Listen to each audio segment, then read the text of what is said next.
on. Welcome into the best in paranormal podcasting. This is Darkness Radio. I'm your host, Tim Dennis.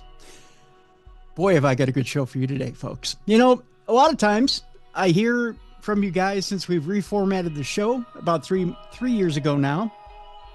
Tim, what's happened to theater of the mind? What's happened to these stories that we used to hear on the show? What's happened to the storytelling function of the show? Well, it hasn't gone away. That's for sure. But I like to hear stories from you guys. And I like to hear stories from authors. I like to hear stories from another perspective. Not that I'm not a storyteller.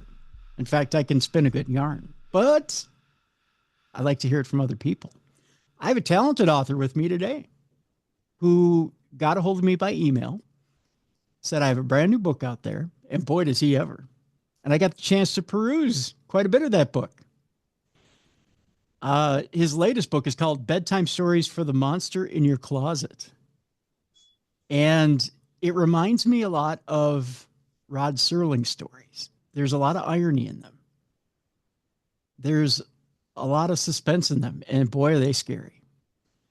They give you the creeps. I'm getting goosebumps thinking about some of the stories I've read already. And I'll tell you, to be honest with you, I'm about 2/3 of the way through the book. And I want to finish the other third tonight because I'm that riveted. I just ran out of time before our interview today to finish this book. And it's not for lack of trying. I'll tell you that much. It was just lack of a deadline for me to finish the book. And I was reading all the way up until the very last minute before I jumped on with our guest today, C.D. Thorne.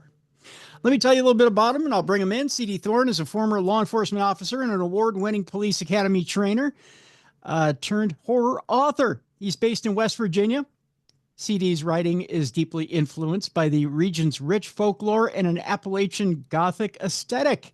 His passion for horror may have been sparked by paranormal experiences in childhood. We'll talk to him a little bit about it today. Shaping his ability to craft chilling, atmospheric tales. Again, his latest book is called Bedtime Stories for the Monster in Your Closet, which is an excellent title. It blends eerie realism with supernatural dread, making it a must-read for horror fans. We're going to talk about some of these stories just a little bit today, give you a little bit of a tease. We're not going to tell you too much about them because I want you to read them for yourself. Again, I'm getting goosebumps thinking about it. Ladies and gentlemen, let's welcome in for the first time to Darkness Radio, C.D. Thorne. C.D., thanks for being on today. Oh, thank you so much for having me. It's my pleasure. I tell you, just briefly about the book, you got my attention, my friend. You got my attention. I read in Speechify, which I think what makes it a little bit more eerie for me is a little bit of the AI monotone, the coldness of it. I follow along and read along with that cold voice, right? Right. So sometimes when it's being delivered and it's being delivered in a colder tone, it's like, it kind of, and I don't know why. That's just kind of the way I absorb things. I'm an auditory as well as as well as reading. I don't know why I can't sit and just read something and stick with it. My brain wants to shut off. I don't know why that is, but I have to have the auditory part of it too. And I'm glad Speechify came along for those of us who have that issue. But boy, do I get a lot done with that Speechify thing. So a lot of times I'll ask authors to send me a PDF so I can put it in Speechify, which is it's kind of a blessing. But it's, man, I tell you that little bit of a colder tone put with, like I said, you have a touch of Rod Serling to you. It's your and it's funny that you mentioned that because early on I gravitated towards those shows. I remember watching Twilight Zone, the black and white versions when I was very young, particularly the one with the doll and she talks and then ends up like tripping the guy down the stairs, even though she appears so innocent. Yes. I draw on that kind of storytelling that really stuck with me. You do have that twist, and it's not just the one twist at the end. I've noticed that you like to take the reader and you give them the only way I can relate it. I don't know. Are you a wrestling fan by chance? Yes. Well, Okay. I was like 80s, 90s, Okay. all the classic.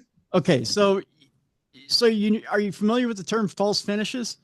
Yes. Okay. Yes. So you may come up with a false finish once or twice within the story, and then you hit them with the finish at the end, which or the dusty finish, right? Mhm. To me, it seems like there's, and a lot of people may be like, Tim, I don't know what it is you're talking about right now, but there's to me, it's like you're giving them the bait and then you're taking it off the table. You give them the bait, you take it off the table. And it's one of those things that sucks you in and you're like, oh, it's going to happen. It's going to happen. And no, no, no, no, not quite yet. It's going to happen. It's going to happen. No, no, no, not quite yet. And then boom, you hit them when they're not quite expecting it. And that makes Yeah, for I better. like the switch. Yeah. The bait and switch. And that makes for an even better story. It builds that suspense. It builds that heightened anxiety that you're looking for in a story. And then there's the ironic finish that I think Serling threw in there that gives you just the cold blood.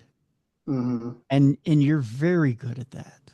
You're Thank you. so good at that. And it's a gift. That's a gift. I'll just tell you I that. appreciate that. That's just me blowing sunshine up your skirt right now. That I'll take it. you're very good at that. And it's rare to find someone who's good at that and good at dialogue. Dialogue's very important, but you're very good with that as well. So I'll set the table with that and let people check out bedtime stories for the monster in your closet, which we have a link in the description of this program so people can Great. check that out. So with that CD, now that I've like I said, blown a lot of sunshine up your skirt in the opening moments of the salvo here. I want to find out a little bit about you before we get into the book. Paranormal experiences, and Yes. and and by the way, thank you for your service for again for the police work. We appreciate that. Oh, thank you. First and foremost, I want to talk a little bit about your paranormal background and Okay. and about some of the experiences you've had. First of all, tell us a little bit about some of your first paranormal experiences. How what's happened to you in your past? So I'll just start by referencing that it's not just me. Like this seems to be a family thing. Okay.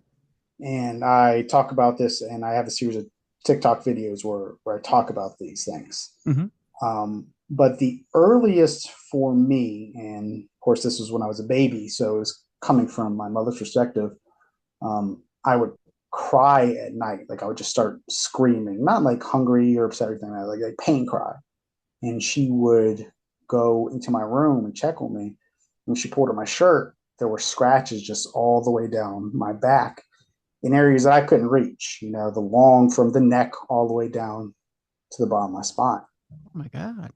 That's probably the earliest. Of course, that one I don't remember, but there were certainly plenty of other things that have happened. And what's really interesting is I probably haven't had an experience in 10 years Okay. until I started talking again about all these things and putting it out there. And then something very strange happened in my house, like the very next day that I started putting these videos out. Really? Yes. Yeah. Uh, So let me ask. I'll tell you what happened. I was sitting at my desk. I was editing a novel that I'm working on, Okay. and it's middle of the afternoon. And all of a sudden, I heard a door, and I know the door because I know the sound when it shuts. There's a door from my laundry area to the garage, and I heard it slam shut. And when you have one of those outside facing doors, the wind changes in your house whenever they open or close. Mhm. And it was so loud that it kind of shook my desk a little bit and it alerted me. So I was like, why is that happening? Is my wife home? And if she's home, why is she so mad? Yeah. So I ran downstairs, and being former law enforcement, like I am paranoid about my doors. Right. Yeah. So I checked the door. It shut. I checked every other door, locked. I went on my Ring cameras. It's like, hey, maybe it was a delivery driver. They shut their door hard. Yeah. Nothing. fact, you can see me on camera. I walk outside and do a perimeter check, and nothing, there's nothing there. And I can't explain it. But bringing up these old stories, I don't know. It it brought something up, I guess. So let me ask you this: Is it you say you're beginning to work on this novel, and then things begin to open up? Do you believe that is it you that opens up the doorway for these things to come through? Is it just the fact that you're channeling a certain energy that brings this energy through? Is it what is it that and because let's face it, when you're a baby, you have no way of channeling that energy. Right. What type of what do you suppose when you're that small? What is it that's attacking you? Is it sins of the father and mother, for that matter, that come to attack you? And what is it? The fact that you're well, let's face it, you're just making a living. You're Yeah. working on something that interests you, but it comes and hits you innocently as you're working on something that interests you. See, I've thought about it a lot, and I don't have a great theory about it. I know that it's not just me; it's something that goes along with my family because I've heard stories all the way up to my great grandparents having experiences. And the house that we lived in when I was young, and this happened. Actually, we lived in two different houses, and occurrences in both houses. Um, there was just something, and it wasn't an everyday thing. It's not like you're scared all the time. It's just things would happen. Mhm. People would see something, something would move. You would hear somebody whisper your name that couldn't have whispered your name because they weren't even there. So I haven't nailed down anything, any kind of theory other than this stuff just sort of happens to people in my family. Do you believe in family curses or curses in general? I don't, I don't know. I don't even know if you would call it a curse. There's a story that happened between my mother and my brother that I was actually going to mention in one of my next videos. When she was really young, she kept having dreams, like these really scary dreams about something that was hiding behind the couch. And she called it the rubber band man. Like, well, that was just the name that popped into her head. Okay. And it would kind of leer out from behind the couch in her dream. And then she would have dreams of the place being on fire. Well, years later, when my brother was young, he kept waking up with dreams, kept waking up with dreams, scared. And he told her one day that he kept having dreams about somebody called the rubber band man. Mm. Yeah. So there's something there, but what it is, I couldn't really say. Because the rubber band man is I don't want to say is a real thing, but is something paranormally. I mean, Yeah. it is a something spiritually. It's not unheard of. I have not heard, and I have not heard of it outside, so I'm not really aware outside of the family story that I have. So I didn't really look into it. I just kind of accepted it as something that happened that was strange with my family. If you Google Rubber Band Man, you'll first of all you'll get the song by I think it's the Spinners. Yeah. Ignore that. Okay. But then once you get past that, which by the way I love the song is great. Um, but once you get past the song, if you look up Rubber Band Man Spirit or Rubber Band Man Paranormal Okay. or Rubber Band Man Ghost, you'll get to actual or Rubber Band Man stories. You'll get to actual stories of the Rubber Band Man. It's an Wow. actual I am definitely looking that up. yeah. Yeah. It's I'm telling you, in 19 years, it's not the first time I've ever heard of the Rubber Band Man.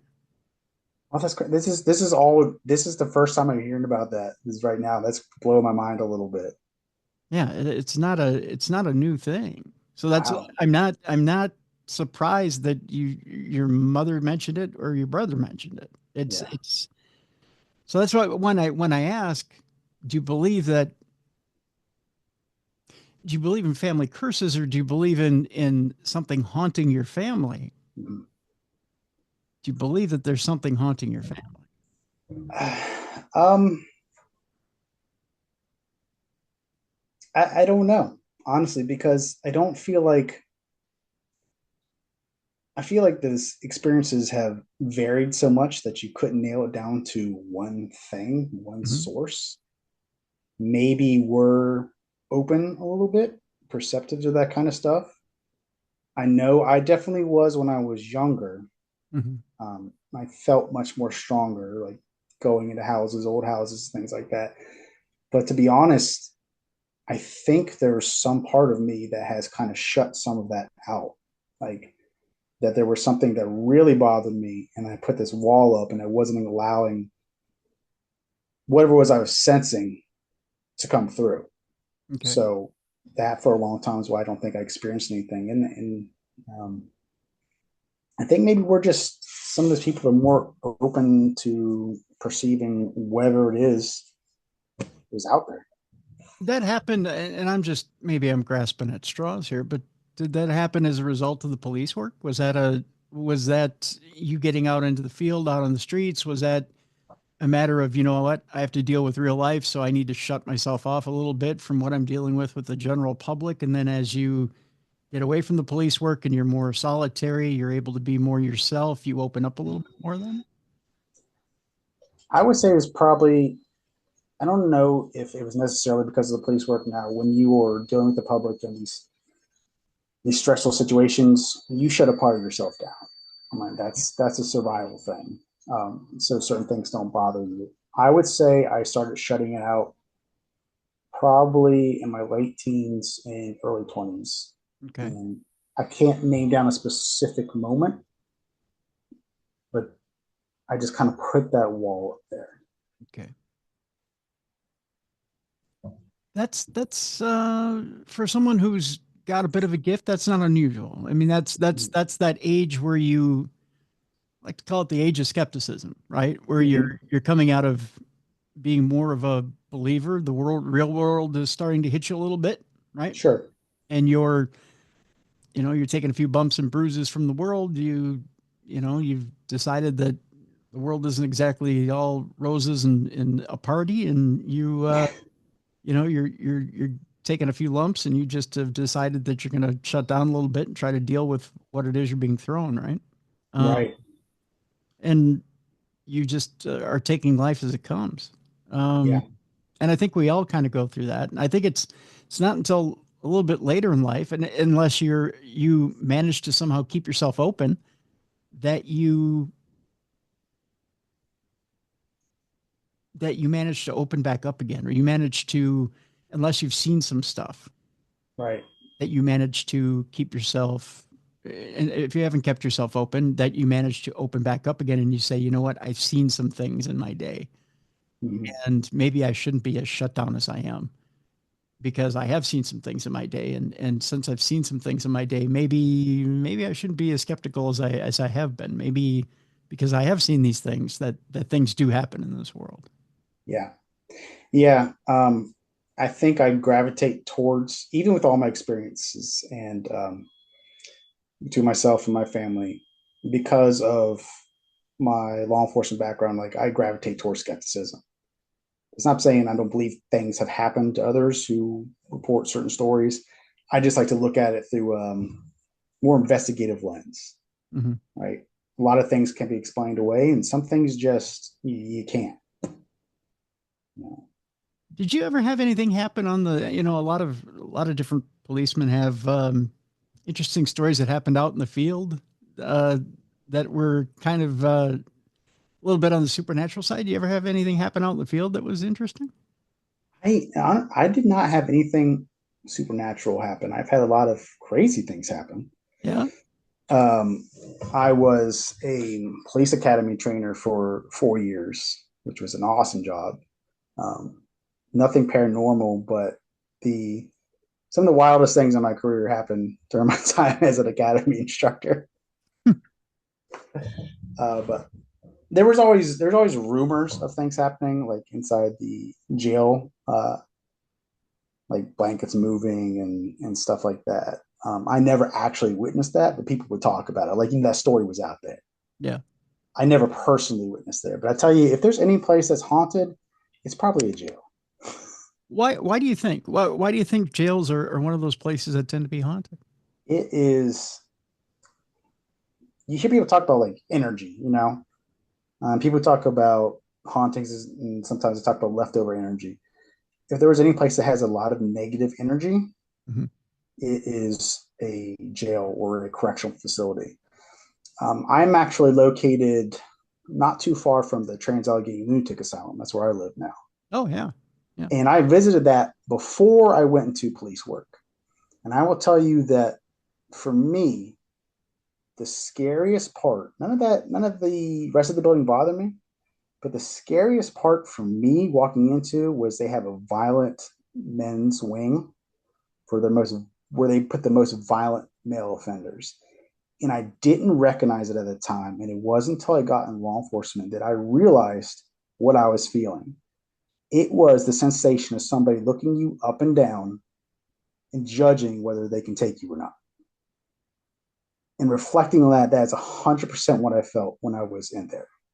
I had to leave that. I had to leave that section of the building. Yeah. It was that strong. Yeah. Yeah. That's a strong place to be. Yeah. Yeah. Yeah. It's not a fun place to be. You're right about that. That is one of those places you definitely just you wanna. It takes a lot. I think a lot of people when they talk about, oh yeah, I can investigate that place. They watch investigators do something on television and they go, oh, I could do that. That's easy. Sure. It's one thing to watch it on television. It's another to go in and actually take equipment with you and then get Yeah. that feeling if you're sensitive to it and Mm-hmm. say, oh yeah, like with Waverly Hills, oh I could do the Waverly Challenge, no problem. Yeah. Yeah. Try it. Go ahead and try. Yeah, go ahead and try it. It's a whole nother thing to say, well, I could do the Waverly Challenge. Oh, try it. I'd like to see you try it. A lot Yeah. of people can't. A lot of people can't. It's a whole nother thing. Or like with Trans Allegheny, can you go into Trans Allegheny and do some of that stuff? It's one thing to say you can. It's another thing to actually do. When human emotion takes over and your senses start to not only act up, but then want to shut your body down. You Yeah. those instincts take over. It's a whole nother thing. Mm-hmm. And it's hard to override your instincts. It's hard to say, you know what, just get out of the way and let me do this. It Yeah. You can only take that fight or flight feeling for so long before you have to act on it. And in a situation like that, a lot of times it's just, hey, let's get out of here. yeah, yeah, yeah. I've seen good people who have told me, oh no, I got this, I can do this. Go into some of the most haunted places and crumble. I mean, just Yeah. crumble and then look embarrassed afterwards and go, I want to do it again. They try to redeem themselves. Oh, I want to do it again. I don't know what came over me. It wasn't me. It had to be a spirit who came over me. And it wasn't a spirit. It was just it was your internal mechanisms. It was just, you got hit with a situation and it was just your internal instincts. Yeah. Yeah. You're not, there are so many situations, this applies to a lot of stuff where people oh, I would do this or I would do that. But unless you're faced with that situation, you don't know how you're going to act. Right. Yeah. Yeah. Yeah. It's hard to say what you'll do when you're faced with that situation, Mm-hmm. and so you can't say one way or another. I've never told anybody, oh, yeah, I just walk into that place and I dominate. I don't know. I have no idea. I have no idea until I get there and see what the situation is. I could crap myself for all I know. I don't know.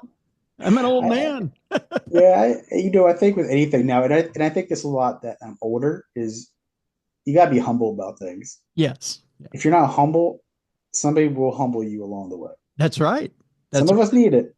I've yeah. needed it before. Yeah. But yeah, I'm glad you walk in there, you're confident, but slow down a little bit. That's right. That's right. Yeah. And the other thing, you're right about that, CD. The other thing is too is recognizing your place amongst everything else that is in your environment, right? Mm-hmm. I mean, you have to realize that it's one of those, and it almost seems hippy dippy, but it's kind of realizing that you're placed within nature, right? Everything in there is a natural environment. Okay. Sure. So you're walking into a natural environment, right? Even a haunted place is a natural environment. So it's an ecosystem. So you have to somehow fit in with this ecosystem that's existed without Yeah. you, right? Mm. So if you walk into it, you're the intruder. Yeah. Okay. So you have to figure out how to blend or how to exist within and how to get along with it. So if you get along with it, you'll get results. If you come in and you're an intruder, well, things aren't going to go so well. Yeah. I It's kind of mean, the way I look at it. that's the good way of thinking about it is like people get themselves in situations, you put it yourself on purpose where, let's say, some place is allegedly haunted, Mm-hmm. right? Mm-hmm. And they encounter something that pushes back, whatever it is, and they deem that as a threat. Well, flip the script a little bit. Maybe you're walking in and it's you that is perceived as the threat, just like walking in on a wild animal or whatever exists out there. And then it acts out, and then somebody's surprised when you get pushback or fear or whatever the stimulus is. Yeah. Yeah. Yeah. It's funny. I never really even looked at it like that until maybe about, I don't know, 7, 8 years ago when I started becoming more friendly with wild animals, and they were becoming more friendly towards me. And it's Mm-hmm. that exchange of energy, right? Where um, and you don't look at them as training them or becoming, or overcoming wild beasts. You look at them as being friends, right? Yeah. You're becoming friends with them. And so you put out treats for them, or you develop a little bit of a relationship with them, and realize that you're putting yourselves on a level with them, not not not they're coming down to your level, or you're actually ascending to their level. You're coming into an equal level with them and hoping to communicate with them, right? And you're hoping Yeah. to have some sort of a mutual relationship where the two of you can communicate and have a mutually beneficial relationship. You're becoming one with an ecosystem. Uh, Mm-hmm. Understanding the language, like yeah. things communicate differently, animals communicate differently. Yep. You deal with the dog at the house, just how you stand and present yourself dictates their reaction. They feed off of that language. You have to learn their language if you want some sort of response or Exactly. the correct response. Right. Exactly. Exactly. Uh, yeah. Interesting stuff. Interesting stuff indeed. I tell you what, we'll take a break. When we come back, I want to talk a little bit about the new book. We'll talk a little bit about which, by the way, folks, absolutely fascinating. Bedtime stories for the monster in your closet. I want to talk a little bit about the inspiration for the book. We'll talk about that first, and then we'll talk about a little bit, just a tiny bit about the stories in the book. I don't want to give away too much, but and we'll talk a little bit about the inspiration for how you write the book, and maybe about future projects down the line. We'll talk about that as well. My Hey, guest is C.D. Thorne, again, former law enforcement officer, award-winning police academy trainer, and horror author, and a darn good one at that. I'm going to encourage you to go pick up that book. It's available right now in the description of this program. Bedtime Stories for the Monster in Your Closet. We're going to talk about those bedtime stories in just a moment, right here on the best in paranormal podcasting. You're listening to and watching Darkness Radio.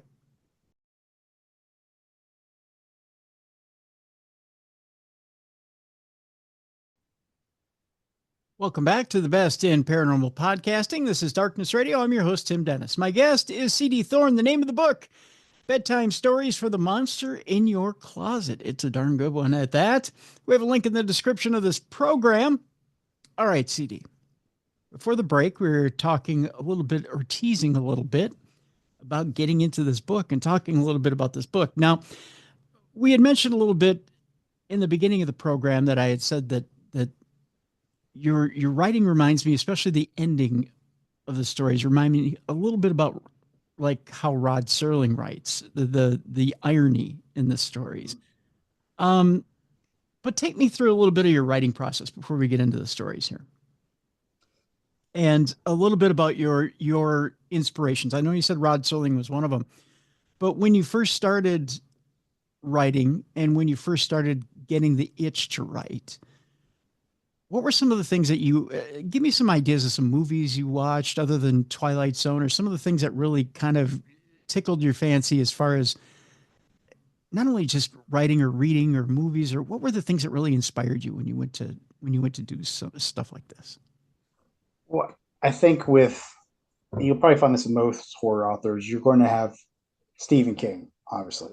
Mhm. I loved his. Well, The Dark Tower is my favorite series. Yes. I read the entire thing. Love the series. But the short stories, right? The Skeleton Crew, Graveyard Shift, things like that. Growing up, I always watched Tales from the Crypt. Mhm. That was a big one. The most distinct book I can remember when I was young was Scary Stories to Tell in the Dark. Mhm. Mhm. And the imagery, and even then, like it would have twists in it. I love twists. Yes. So taking somebody down a path and you think something's going one way and then hit you, all of a sudden you're shooting a different direction. That's what I love. Horror movies.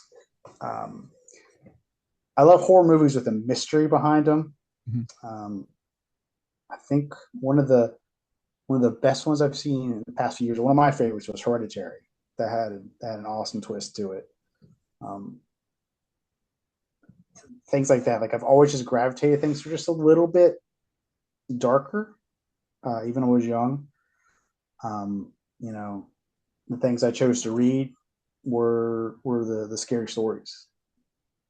You know, when I read your stories, the one of the movies that comes up in my head, and I don't know if you've seen it. Have you seen the movie Brightburn? I have not. I have seen clips of it. It's something I've been meaning to check out, but I have not. Okay, so it's kind of even though they don't say it's Superman because they can't use the DC license, it's Uh, the what if Superman were evil, or what if he was right. raised and he was evil type story. Um, and to me, it almost that's almost the flavor. Like you tell stories almost like that. Like it's the you know what, if I had free license just to take a character and run with it Mhm. and give you the most mirror universe look, if I could just turn and go nuts with something. Yeah. It's that freedom, right? It's Yeah. that feeling of freedom. I can go anywhere. Yeah. It's that That. feeling. Your stories have that feeling. Yeah. You call that. What's the premise of the story? What does it boil down to? Right. Right. Um, and I'm one of those people. I never had to sit down and go, what am I going to write about? Um, Things like that. The what ifs pop in, just like what if Superman was evil? So a scenario will pop into my head. What if this happened, or what if something came to life, or was possessed, or something like that? And then from there, I just kind of pull up the idea until it becomes a full story. There's that. I mean, because let's take Brightburn, for example, and I'll expound on it, why it's such an interesting theory. And that is because for, what at the time, I think when Brightburn came out, they were talking about, you're talking about decades and decades and decades of Superman lore. And well, DC Comics says, well, we can't make Superman a bad guy. We can't even think about making him a bad guy. We can't even do a Yeah. storyline where he's a bad guy because Superman's America. He's apple pie. Yeah. He's ultimately good. You can't do that. You can't sell these Superman. You can't even imagine a storyline like that. We can't even license something like that. It's horrible. That's Mm-hmm. sacrilege, right? But one filmmaker goes, well, take his name off of it, name him something else, tell an elseworlds type story. And the guy I guess the guy who wrote, directed, made the movie is now working with James Gunn in the DC universe. He's a Really. yeah, he's an understudy of James Gunn, and he's been signed on with James Gunn to work in the DC universe. But but it's just brilliant. The idea that he'd go, but you know what? Why not? Mhm. Why not? And I see a lot of that in the stories that I've, like I said, that I've read so far in your in your book. And Yeah. it's just that brilliance of why not? Now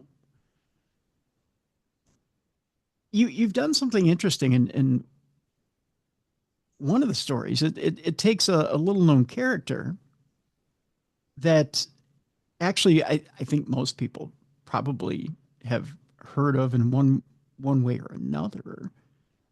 Um, I mean, we all have heard of a jack-o'-lantern, right?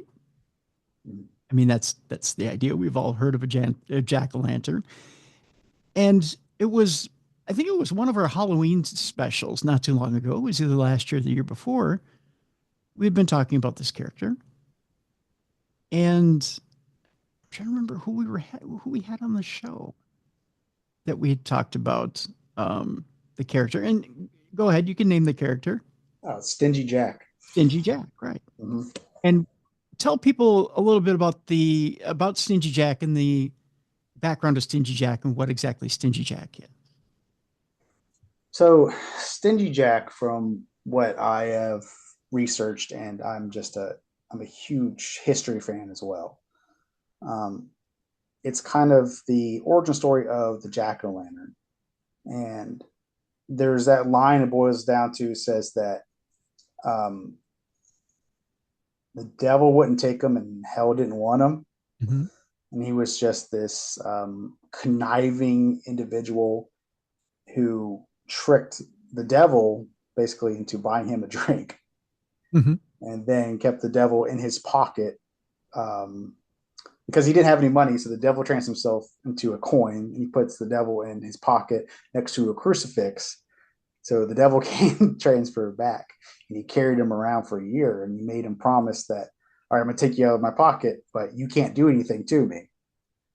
Um, and what I believe, like the history goes to, the jack o' lantern is supposed to um, kind of keep him away, Stingy Jack away, the way I interpreted it. And in Ireland, it used to be, I think it was, I want to say turnips Yes. originally they carved it out of. Yep. Turnips. And then Yep. those traditions with the Irish who came over to America, you've got the pumpkin, and that became our jack o' lantern, Yes. Yep. jack of the lantern. Yep. You got it exactly right. So, and yeah, and it's really hard to carve a turnip. It, I would imagine. it's incredibly hard to carve a turnip, but yeah, eventually it became a pumpkin over here. So, in the and so and that's where the origin of the carving a jack-o'-lantern or a pumpkin comes from. And so you've taken and carved out, and I'm using the pun, carved out an amazing story with Stingy Jack in this book. And it's not giving away too much. It's I think you've added to the folklore. And it's a brilliant way of adding to the folklore of Stingy Jack. Hopefully, a little bit. Hopefully. Without giving any spoilers, do you want to give a bit of a tease? Um, so the premise of the story is this couple who moves into a new house, and the that town has a tradition where they put out jack o' lanterns and they leave a treat for Stingy Jack. And they're introduced to this early in the story by a neighbor who's being very kind and telling them about that. And the husband in the story thinks it's silly um, and doesn't follow the tradition. And then from there, he learns that it wasn't as silly as he thought. And then there are some consequences because of his actions. And boy, is it an interesting story. It again, and there's a very interesting Rod Serling twist at the end of it that you guys just have to read. It's such a gripping story in this book that again, it grabbed me. I was like, wow. And I can see it in my mind. You've written it so well, CD, that I can see it on the big screen. I can Thank see you. I can see it produced and put up on the big screen. Thank you. That really came from I have an absolute love for Halloween, and that's because when I was young, I was not allowed to celebrate Halloween. So when I was a kid, we never went out trick or treating. We never um, dressed up in costumes or anything like that. Very on, I came from uh, a conservative evangelical background, which has loosened up over the years. I still have my own religious beliefs, Mhm. but when I got older, I was like, I want part of this. So every year, my house is decked out. I keep adding more decorations. We have a party with friends every year, um, and it's just the best time. It's Halloween is for me. It's like writing the stories. It's a time when people are free to express their own ideas and interpretation, and that's what I try to bring to the stories which I write. Mhm. Mhm. It's a good one, I'll tell you that. Um, there's a story in the book which I find interesting, and I think it has layers. I think you really have to look into it. But I want you to explain to people a little bit about grandfather, and give me your synopsis, just real quick. Again, spoiler free, Okay. and what grandfather is about. And again, I think it has layers, and I'll tell you why I think it has layers as soon as you give your synopsis here.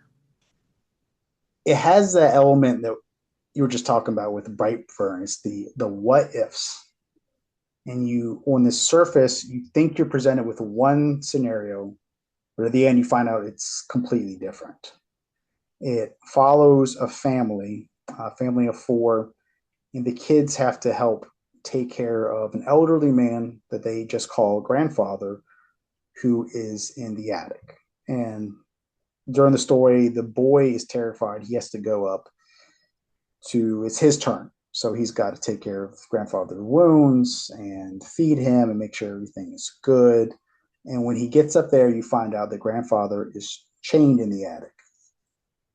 And without giving too much away, there's a very specific reason that he is, but it's definitely not what you think, what you think it is. Right, right. There's so many different psychological reasons I think in this story for for constructing it the way you do, and again, without getting too spoilerish in it, is there double and even triple meanings behind this story? I mean, is it really is it a reflection of how we look at life and death and maybe aging? I think there's a little bit in there, and it also pulls at very familiar tropes, and you realize once you read the story what I'm talking about. So this Mhm. um, of immortality and creatures and things, and I wanted to take that and present it in a way that for a moment you're almost confused. Yeah, yeah, But then once you realize what they're doing and why he's up there, it all kind of clicks, and it takes a very well-known creature and kind of flips it around a little bit. right, right. Yeah, there was that bit of confusion. Mm. Um, see, to me, it's almost in the first part of the story. It almost to me had a message of um, until that flip, like you said, um, it almost had a message of denial of the end, right? Mm-hmm. You don't you don't want to go up in the attic because you don't want to see the end. You don't want to see what's coming, Right, you know. But right. then you flip it on its ear, right? Yeah, yeah. The young you have a young individual who's faced with a very old individual, and when you're thinking of beginning of life, end of life, Right. um, so he has to go up there and he has to face that. And he also just has to deal with a very nasty individual. Right. Um, but we figure out why this person who's kept in the attic is so nasty. Yeah. Yeah. And that's where the change, that aha moment. I love that aha moment when your brain's trying to figure out, like, there's a puzzle here. Something. The thing about horror is, I love that there's something on the surface that you know is not right, and you're following it along, and then you get to that moment where you have that click, and then there's that understanding. Right. Right. Um, there's a story here that um absolutely had my skin crawling. And I do want to talk about it before we leave people here today, because as someone who has chronic pain, CD, has a bunch of busted bones, hasn't slept well in years, um, I have to applaud you for a special TV offer, because now I don't think I'll ever sleep well again. Uh, As it is, I don't sleep well. I probably am lucky to get a good night's sleep as it is, but now I won't look at pillow TV ads the same ever again. And yeah, I probably won't order one off of television ever. I wouldn't. No. Special TV offer is a well woven story. I'll give you that. And you've again, you have to pat yourself on the back. Explain to people what exactly it is I'm talking about, and why we should never ever order a pillow buddy. This this story is actually one of my favorites because it's pretty personal. Because I am a lifelong insomniac. Mhm. Since, no joke, since I was 6 years old, I've had problems sleeping. So the theme of sleep comes up a lot in my stories, just because I guess I'm always thinking about it. And I too am lucky to maybe once a month get a decent night's sleep. And that's no exaggeration. Mhm. And one of the places where my stories come from is I'm trying to sleep, and I'm in that period of I'm almost asleep, and then an idea pops in. And I was trying to sleep one night, and I had this idea. It popped in. I had to get up and write it down. I keep a notebook by my bed where I can just write things down. That, what if there was a miracle answer to all your problems? Right, you would get the best sleep ever. Life would start getting better. In this story, this guy is a shell of his former self. He's miserable. One of his biggest problems is he can't sleep. And then he is presented with a unique offer, something that's going to just solve all of his problems. And for a little bit, it does. Mhm. Then slowly things start not feeling right until you have the climax of the end, where he realizes he'll never be okay again. Yeah. And it's one of those things. Again, it's the be careful what you wish for thing in the story, and it's always it's the human curiosity. The curiosity killed the cat part of the story. Uh, Oh God, you know we can't just you can't just leave things lie, right? Because things are working for you. You can't just let it work for you and mm-hmm, and keep going with life. You have to screw with it and see why it works. mm-hmm, And that's always what trips you up, right? yeah, Or yeah, something goes terribly wrong with whatever it is that's working for you, and you have to figure out, well, why is it not working the way it's supposed to? Or you don't follow the directions, right? They tell you specifically follow the directions, and you don't follow the directions because you think you know better. All of those scenarios are in this story, yeah. which you brilliantly crafted. And Oh, thank you. you go, oh my God. And you make the reader follow along, and you're like, what is this thing? What is this pillow buddy? Yeah. And there's In horror, you have the idea of the corruption of what's normal and what's innocent.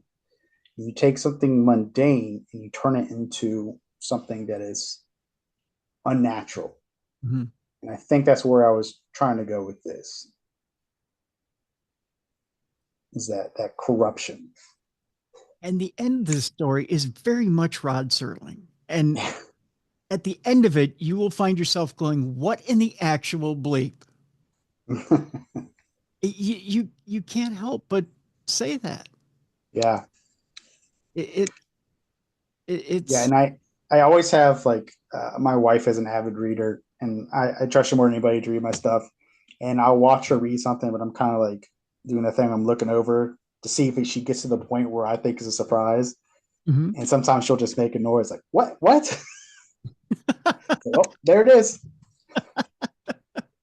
She's like, I'm scared now. I'm gonna go like watch some videos of like dogs.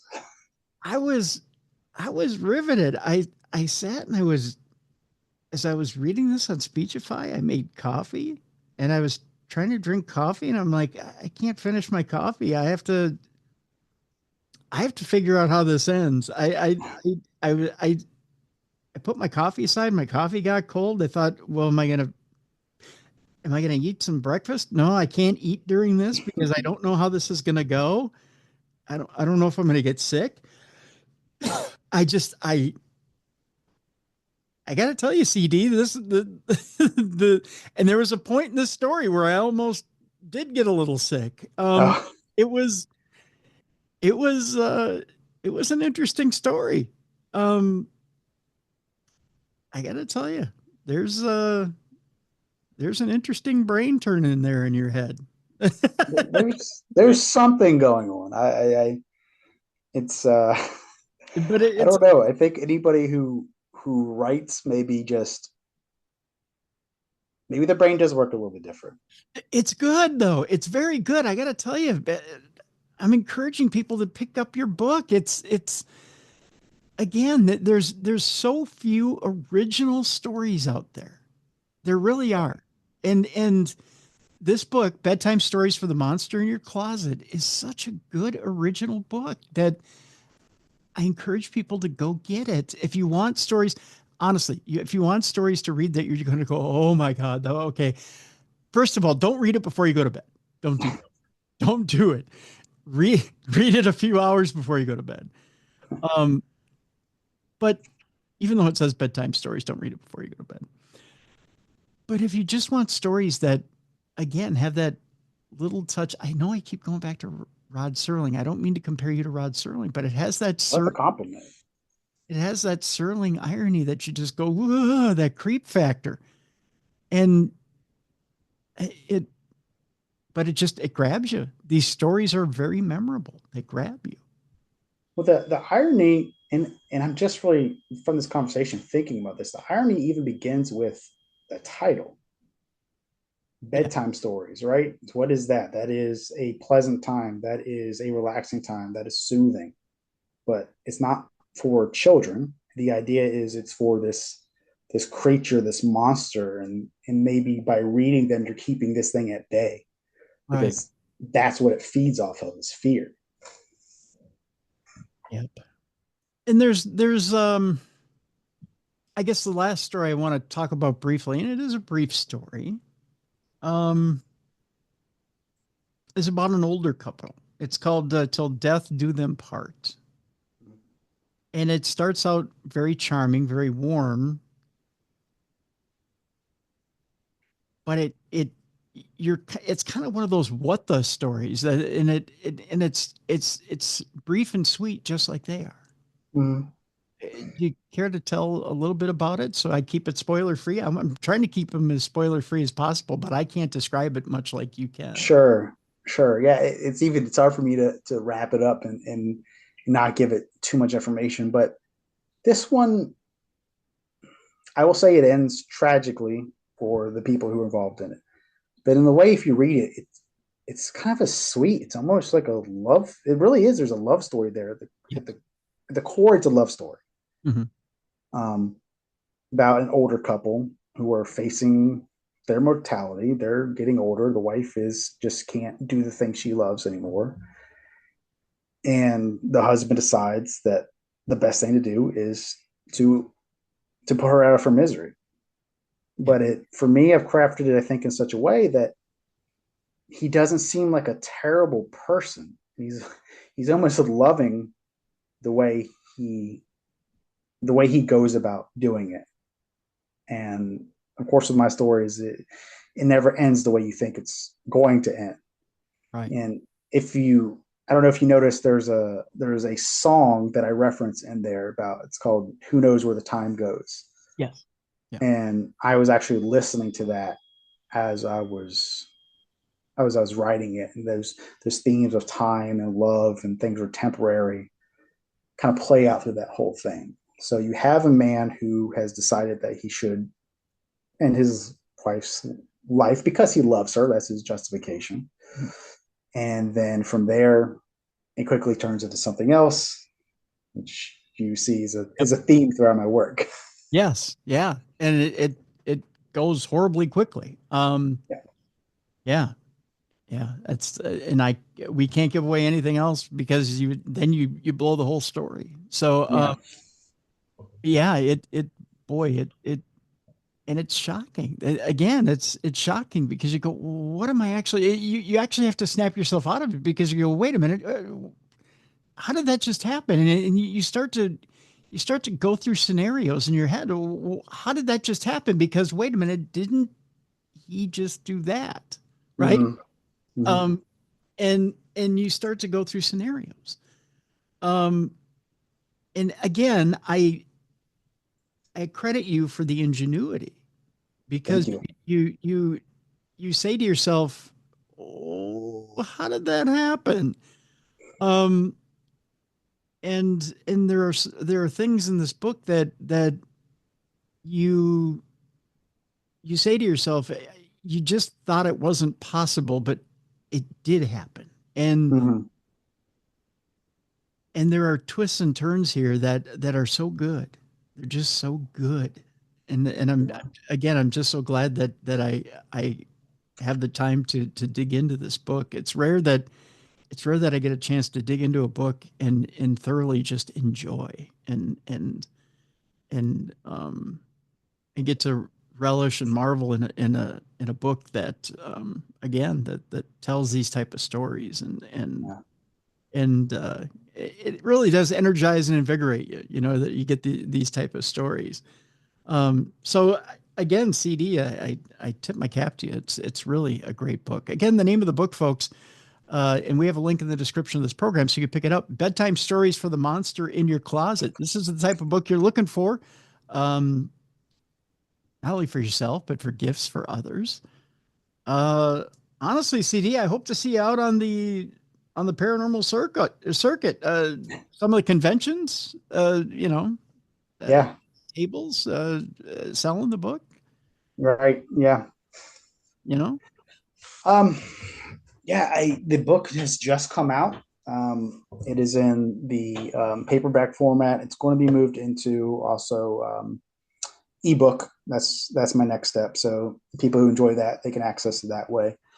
Um, but I have other things that I am working on. I'm just right now just trying to get it out there. It's so hard when you're somebody who creates something, whether it's a book or artwork or painter or music, whatever. You just want somebody to enjoy it. mm-hmm. At the Yep. end of the day, you want somebody to enjoy it and to hear your voice. Yeah. And that's my main focus right now. And I'm strategizing how's the best way to do that. Yeah. Absolutely. Absolutely. Well, I'll tell you, you're on your way, my friend. That's for sure. This is good stuff. It really is. Thank It's you. really good stuff. Uh, so I tell you, I hate to say, you know, I hate to say what's next, or because I'm so anxious to see what else you have brewing in that brain of yours. But let's let people enjoy this first, because this is so good. Um, I tell you, I mean, it's so good. You should almost shop it. You know, shop it to Mm-hmm. uh, shop it to TV and movies. No, I've done research, as is that process. I think that'll come down the line. Mhm. Of course, I'm the person who writes it, so I see it almost like a movie while I'm writing. It's very cinematic. Yeah. Yeah, I mean, Hopefully, fingers crossed, I find the right people, right audience, and it goes that route. So I think that would be a long term goal for me with this. I honestly, I see it like an HBO series. I really do. You get the Thank right you. filmmaker. It looks to me like an HBO series. Yeah. I mean, something like a bedtime stories for the monster in your closet series on HBO would be amazing. Yeah, I mean, if there's anybody who can tell a story, that's definitely a platform that can they can take words and put them to life. Yeah. Yeah. Yeah. And stories like this, where, I mean, where you do 2 or 3 an episode, I mean, it would, yeah. If you can churn them out, I'm sure they could put them on celluloid. That's for sure. Well, I have a whole notebook. It would take me, I don't know how long it's going to take me to keep up with it, but I constantly have those what if scenarios, just like the what if about the guy who couldn't sleep. And I keep a log running of stories I want to get to in the future. So there's definitely more anthology style coming. But so this is the first book that I'm releasing. It's actually not the first book I've written. I've written a full length novel that I'm deep in the edits with now, and it has those Appalachian Gothic themes with folklore and stuff. So that's where I'm concentrating. But I could definitely see myself doing like a sequel almost to this, and maybe bringing back more characters. You saw that one story with Stingy Jack and what happened with him. Maybe exploring that more and even bringing him back. So anybody who's seen the first book, it's like, oh, okay, there he is. Yeah. Right. It's exciting stuff, man. Yeah. Well, CD Thorne, I want to thank you so much for being on the program. And again, folks, Bedtime Stories for the Monster in Your Closet. We have a link in the description of the program. Best of luck to you, my friend. Thank you so much. This has been great. Thank you. Thank you.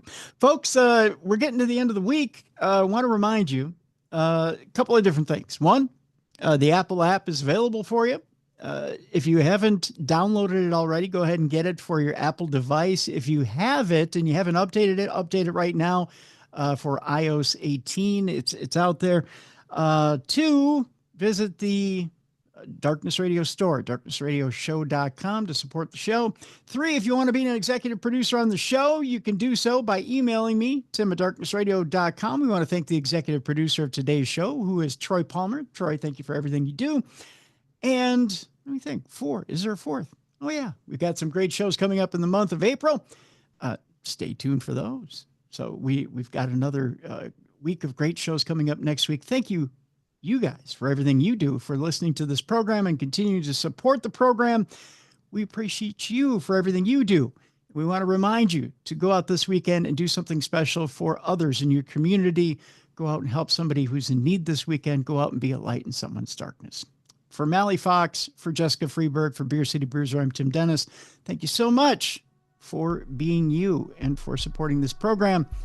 We'll see you next week for the best in paranormal programming. This is Darkness Radio. For more audio and video archives of the show, intriguing content, and cool swag, please visit darknessradioshow.com. The executive producer of Darkness Radio is Troy Palmer. Thank you for watching. If you enjoyed today's program, remember to like and subscribe. Have a great weekend. And remember to be a light in someone's darkness.